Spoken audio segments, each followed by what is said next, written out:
Veux-tu voir tes prières transformées et exaucées? As-tu déjà prié en te demandant si Dieu t'écoute vraiment?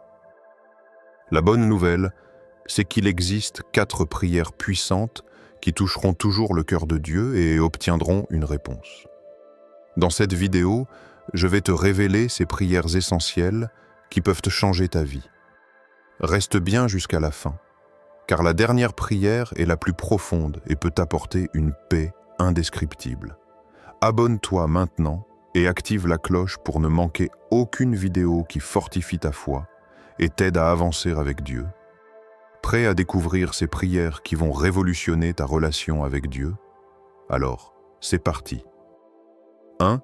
La prière de repentance, le retour vers Dieu.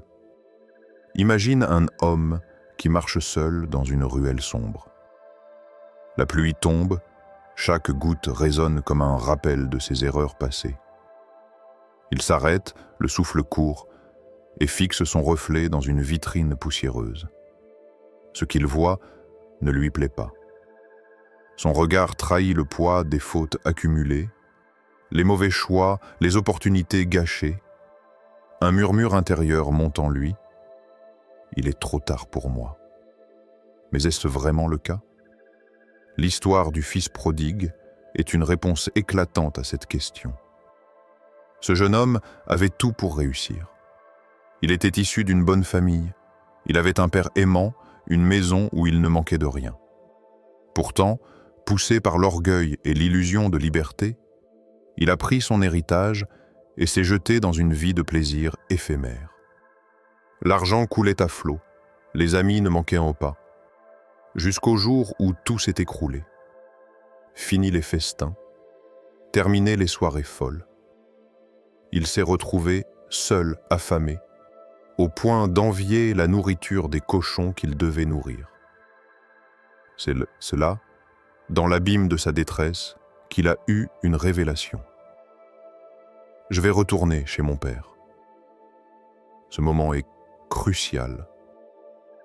Il aurait pu rester paralysé par la honte, convaincu qu'il avait trop déçu pour être pardonné. Mais il a choisi de faire demi-tour. Il ne savait pas comment son père réagirait, il n'avait aucune garantie d'être accepté, et pourtant, il a fait le premier pas. Là est toute la puissance de la repentance.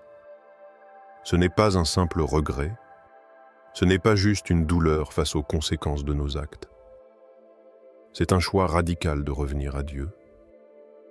Et comment le père du fils prodigue a-t-il réagi?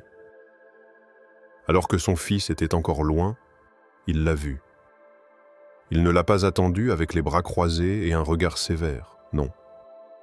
Il a couru vers lui, l'a serré contre lui et l'a couvert de larmes et de joie. Pas un reproche, pas une leçon de morale, juste un amour débordant, inconditionnel.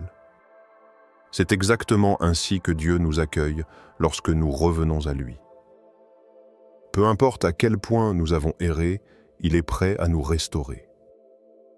Prenons un autre exemple, celui de David. Roi puissant, proche de Dieu, et pourtant, il a chuté lourdement. Adultère avec Bathsheba, meurtre de son mari pour cacher son crime. Une spirale infernale. Mais lorsque le prophète Nathan est venu le confronter, David n'a pas cherché à se justifier. Il s'est effondré devant Dieu dans une prière bouleversante. « Crée en moi un cœur pur, ô Dieu, et renouvelle en moi un esprit bien disposé. » Psaume 51, 10. Pas de négociation, pas d'excuse. Juste une demande sincère de transformation, car la repentance véritable ne consiste pas seulement à demander pardon.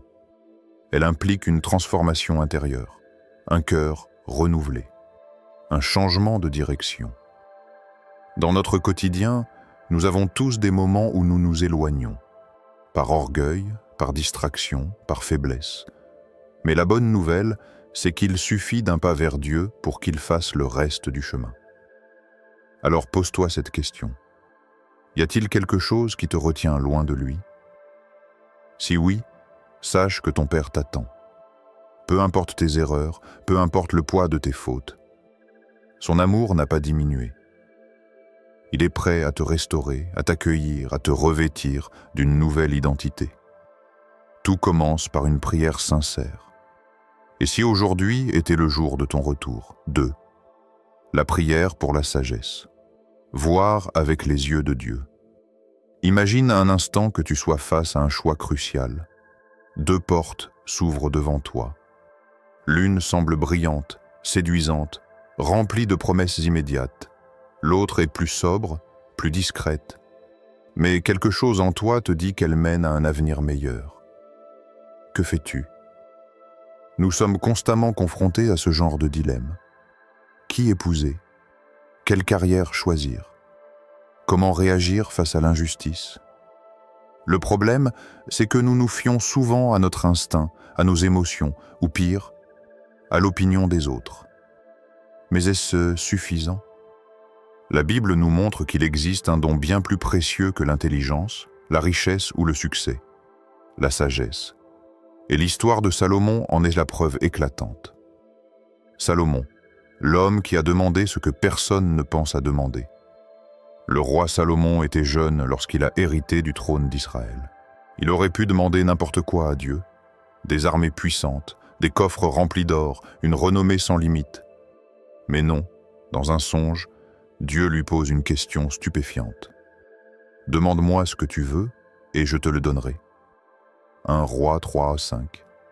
Pause. Imagine que Dieu te dise ça. Que lui demanderais-tu? Salomon, lui, a répondu « Seigneur, donne-moi un cœur sage et intelligent pour gouverner ton peuple. » 1 Roi 3:9. Un cœur sage. Pas juste de la connaissance, mais la capacité de discerner le bien du mal, de prendre des décisions selon la volonté de Dieu. Et la réaction de Dieu a été immédiate. Non seulement il lui a accordé une sagesse inégalée, mais il lui a aussi donné richesse, honneur et une longévité exceptionnelle. Pourquoi? Parce que Salomon avait compris un principe fondamental. Lorsque tu cherches d'abord la sagesse de Dieu, tout le reste suit. Pourquoi avons-nous besoin de sagesse aujourd'hui? Nous vivons dans un monde où les choix sont illimités. Quelle carrière choisir? Comment éduquer nos enfants? Qui fréquenter? Chaque décision que nous prenons a des conséquences, parfois irréversibles. Et pourtant, combien de fois nous lançons-nous sans consulter Dieu? La sagesse humaine est souvent biaisée par nos désirs, notre ego ou nos peurs. Ce que nous pensons être logique aujourd'hui peut se révéler être une impasse demain. C'est pourquoi Dieu nous invite à rechercher sa sagesse en toutes choses. Et il y a une promesse incroyable dans Jacques.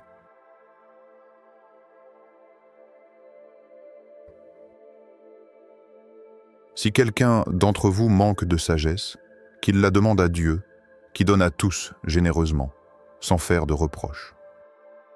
Sans reproche, c'est-à-dire que peu importe ton passé, peu importe combien de fois tu as échoué, Dieu est prêt à te guider. Comment recevoir la sagesse divine? 1. Demander avec foi. Dieu ne refuse jamais la sagesse à celui qui la demande sincèrement. Mais il faut la demander avec conviction, sans douter.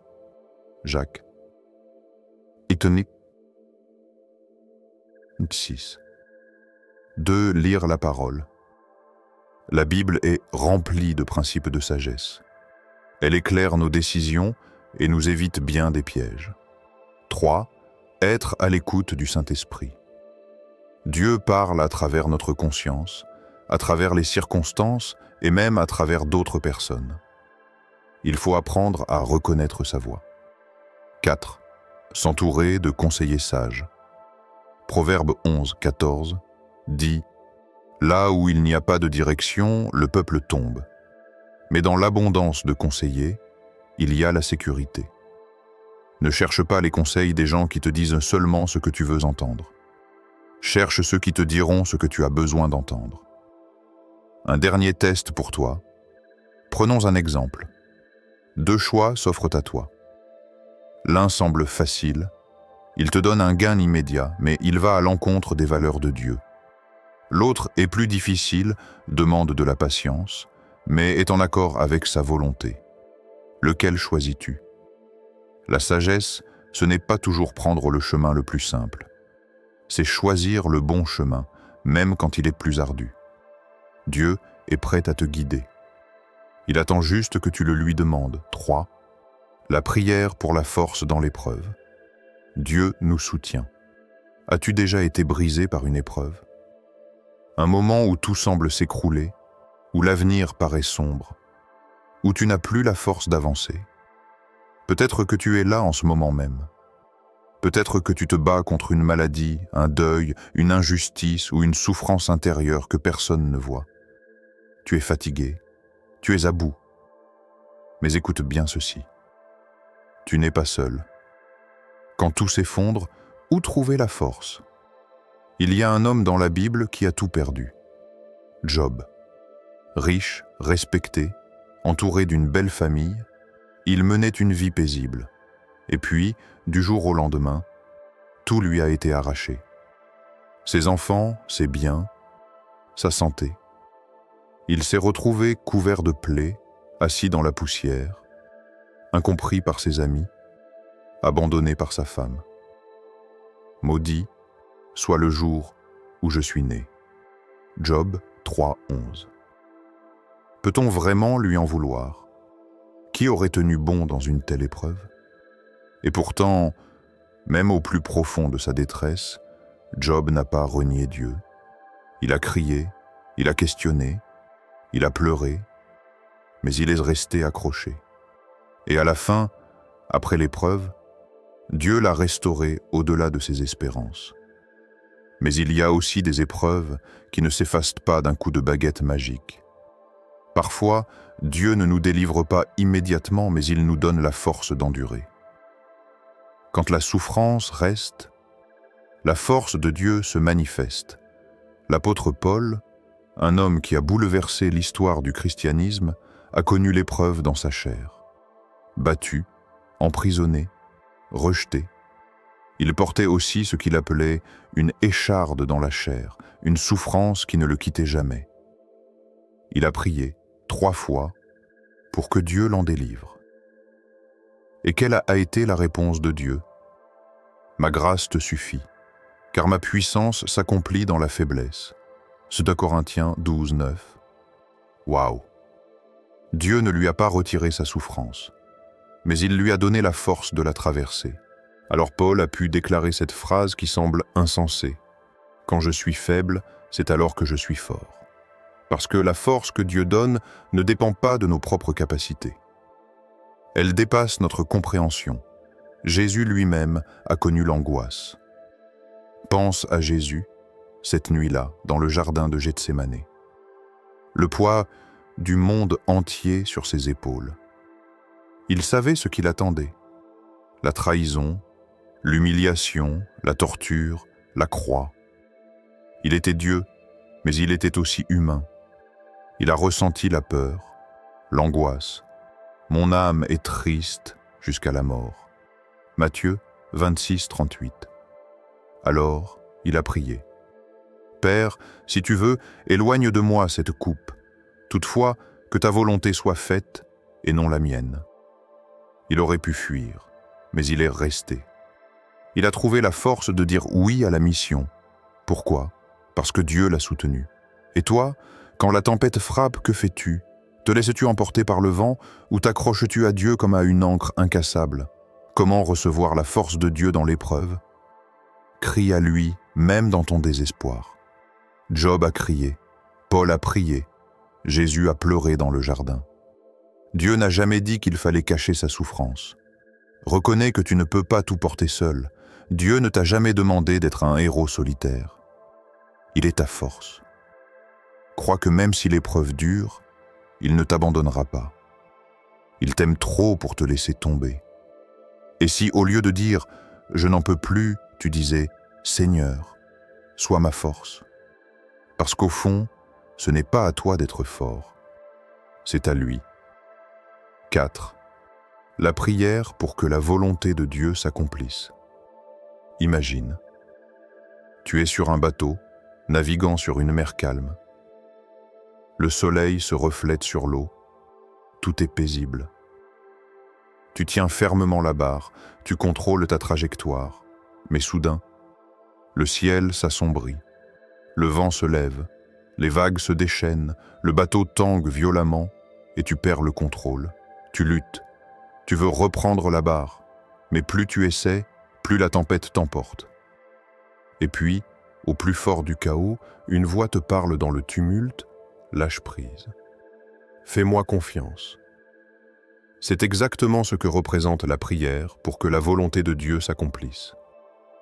Parce que, soyons honnêtes, nous aimons avoir le contrôle.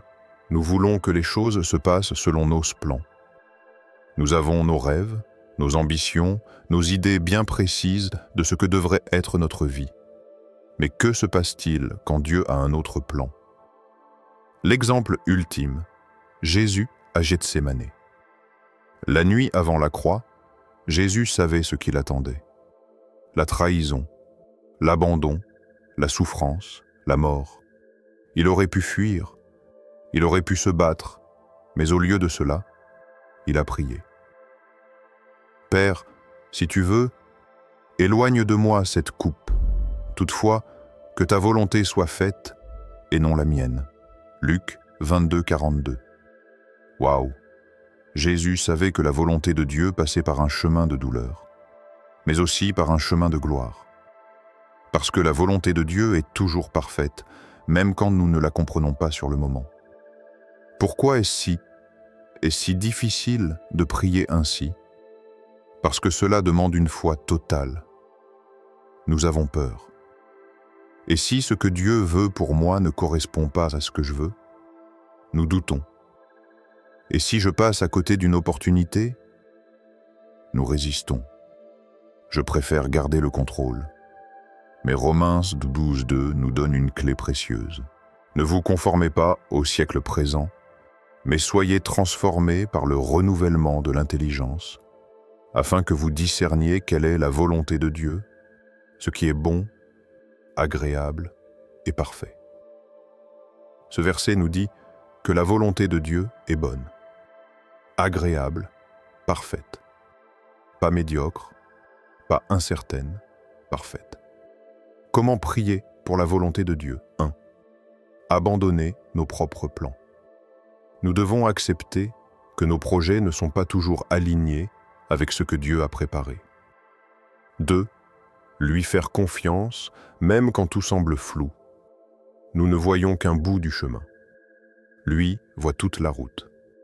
3. Accepter que parfois, la réponse sera un non. Et c'est OK. Parce que ce que Dieu refuse aujourd'hui pourrait être la meilleure chose pour notre avenir. 4. Se souvenir que son timing est parfait. Nous voulons des réponses immédiates, mais Dieu agit toujours au bon moment. Et toi, y a-t-il quelque chose que tu essaies de contrôler alors que Dieu te demande de lâcher prise? Aujourd'hui, si tu es fatigué de ramer contre le vent, si tu es à bout de force à force de vouloir tout gérer seul, arrête-toi. Prie cette prière.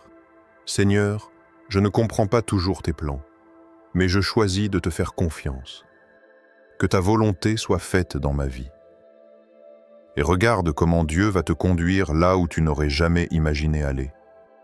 Dieu entend toutes nos prières, mais certaines ont une puissance particulière parce qu'elles sont en accord avec son cœur.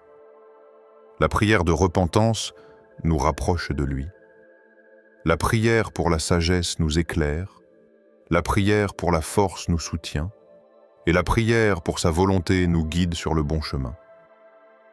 Si nous prions avec sincérité et foi, nous pouvons être certains que Dieu répondra, selon son amour et sa sagesse infinie.